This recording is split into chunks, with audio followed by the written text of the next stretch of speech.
तर काय चाललेलं आहे? पुरण वाटायचं चाललेलं आहे. अच्छा.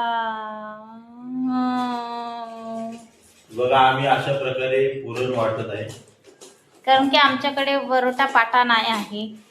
वरुटा पाटा आज कुणाकडेच नाही, सगळे असंच वाटतात. वरुटा पाटा ठेवायला ते किचन वर फुटल ना, म्हणून कोणच ठेवत नाही आजकाल वरुटा पाटा. मुंबई पुण्यासारख्या शहराला गावाकडे असतं वरुटा पाटा आहे ना, म्हणजे गावाकडे असतो. तर मम्मी आज काय बनवते मकर संक्रांत निमित्त? बघ ना, दिसत नाही तुला पोळ्या बनवते. एवढं वाटायचं, एवढं कशाला घेतो, थोडंच बनवायचं. कोण काय? खातं? उद्या घेऊन जाय आपल्या घरच्यांना. लांब जरी असले तरी मला सगळ्यांची खूप आठवण येते हो. आणि माझ्या पोळीची सगळ्यांना आवडते. दुसरं घे, हे नाही एकच आहे. तांबे घे. हे तांबे घेऊन ये वरतून. काय माहिती आज मला डोकं लय जड झालं. असं वाटतं की तुमचे आई वडील माझ्या बाजूला बसले इथे कुठेतरी म्हणत असतील. जा, तांबे मिळतात, हे नाही वाटत. छोटा ओरटा घेऊन ब्लॉग चालू आहे, तुमचं काय चाललंय इथं? यांच्याशी बोलायचं सोडून तुमची बडबड बडबड चालू आहे. आम्ही पुरण वाटण्यात बिझी आहे ना, त्यामुळे तुम्ही लोक पण या पुरणपोळी बनवायला आमच्या सोबत, पुरणपोळी खायला आमच्या सोबत. कोणी कोणी आज संक्रांतीच्या दिवशी पुरणपोळी बनवली कमेंट करा. आणि संक्रांतीच्या दुसऱ्या दिवशी कर असतं, कर है ना. ह्यावेळी बघा तुम्हाला सांगते, वर्ष संपायला एकादशी लागली, 31st ला एकादशी लागली आणि करच्या दिवशी पण आपल्याला गुरुवार आहे. तर नवीन वर्षात कुणी पण नॉनव्हेज खाऊ नका असं स्वामी बोलतात. म्हणजे 2026 मध्ये कुणीही मच्छी, मटण, दारूचा उपयोग करू नका असं पहिल्या दिवसापासूनच कॅलेंडर मध्ये नवीन वर्ष पवित्ररित्या सुरू झालेली आहे. दीदी दुसरा वरोटा घेऊन ये पटकन. छोटावाला आहे ना, छोटावाला ते घे. हे बघा, आमच्याकडे पण वरुट आहे, पाटा पण आहे, पण त्याचं ते काय म्हणतात, खाच्या खराब झालं ते. त्याला टाके मारावे लागतील. अशा प्रकारे आम्ही पुरण वाटत आहे. पीठ मळून झाले, आमटी झाली, भात झाला. हा. आता भजीसाठी पीठ तर मळलेलं बघू आहे. शकता मित्रांनो, तर कांदा भजी बनवायची आहे मला. वरोटा पाट्यावरती नाही तर या जाळीवरती अशा प्रकारे वाटत आहे. हे काय लिहिलंय? हे काय लिहिलंय हातावर? काय आहे? हे बघ बाबा हातावर काय पप्पांच्या.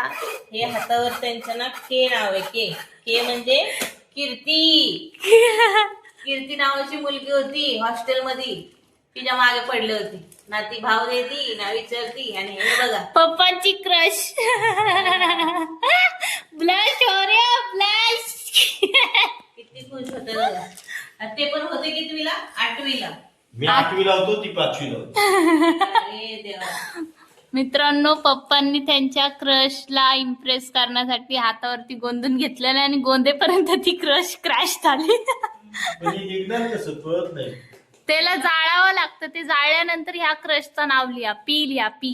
ह्याला आहे ना, इथलं कट करतो, असं पी करतो. हा बघा खरं प्रेम करतं ना ते मिटवलं तरी मिटत नाही. हा पप्पा, हा पप्पा. हा. असं काय नाही.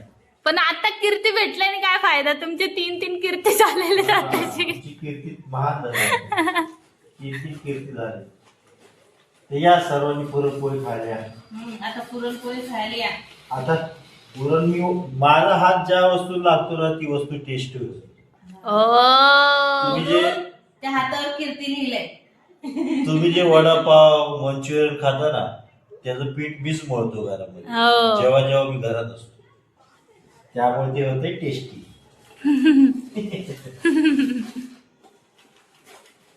मग किती फटाफट होत तू बसले त्या वाटेने खेळत, असं गोल गोल फिरवलं ना साईड, हळूहळू ते चाळण सुटून जाईल. आपण पाहिजे. सांडू नका, तिथे ठेवा सांडलं. गोणी आहे ना खाली, त्याला काय जाऊ. तुम्हाला माहितीये आम्ही लहान होतो ना, तवा तवा नाही म्हणत तेव्हा. बर तवा तेव्हा एकच. तेव्हा आहे ना असं सारवलेलं घर असायचं. तर त्या सारवलेल्या घरात काय खाली पडलं ना खायचं काय पडलं ना खाली तर आम्ही उचलून खायचो. तेव्हा असं हे वाटत नव्हतं. पण आताची लोक खाली पडलेलं खाऊ नका, उष्ट खाऊ नका, हे खाऊ नका, ते खाऊ नका. का माहिती? कारण आता खायला मिळतंय ना आयतं सगळ्यांना. तेव्हा खायला आम्हाला भेटत नव्हतं, त्यामुळं आम्ही पडलेलं पण खायचो. आम्हाला खायची किंमत होती. जेव्हा पोटात भूक लागते ना तेव्हा माणूस खाली पडलेलं पण खातो. बरं ते ठीक आहे, हॉस्टेल मधलं जेवण कसं होतं ते सांग. हॉस्टेल मधलं जेवण वांग्याची भाजी आणि किडे. नाही, त्याच्यासाठी एक व्हिडिओ बनवीन मी. माझ्या हॉस्टेलचा आहे ना एक व्हिडिओ बनवीन.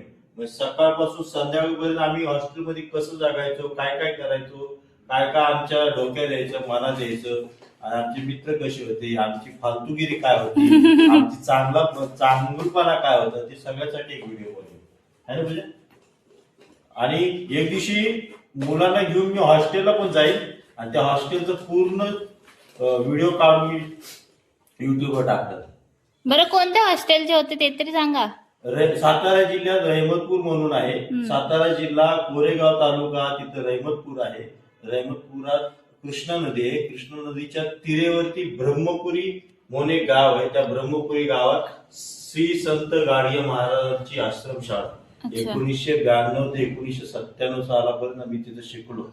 आता तर तिथं जरा डेव्हलप झालं असेल. आमच्या वेळेस तिथं काही डेव्हलप नव्हतं. रस्ता नव्हता, स्मशानभूमीच्या समोर शाळा होती, नदी होती. नदीला पूर आले की आमचा जीव राहतोय का जातोय ह्याच आम्हाला काळजी होती. सटल बाथरूम नव्हते, काय काय इतकं सुख सोयी नव्हती. पण काय आश्रमशाळा होती. आमचे आई वडील गरीब होते, शिक्षणाला पैसा नसायचा, खायला पैसा नसायचा, त्यामुळे आम्हाला आश्रमशाळेत टाकलं होतं.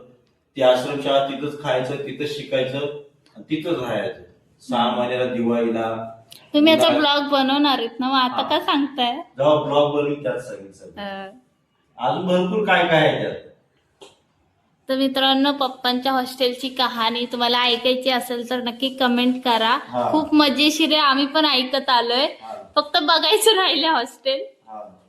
तर कमेंट करा, आम्ही नक्की त्या हॉस्टेल बद्दल व्हिडिओ बनवू. आणि प्लीज सर्वांनी शेअर, सबस्क्राईब आणि लाईक करा.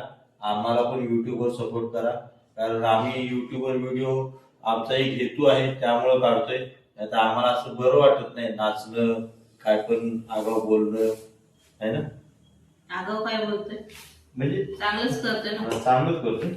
चांगले व्हिडिओ आहे तर लाईक करा, शेअर करा आणि सबस्क्राईब करा. सबस्क्राईब करा. जय हिंद, जय महाराष्ट्र, श्री स्वामी समर्थ. श्री स्वामी समर्थ. हॅपी मकर संक्रांत.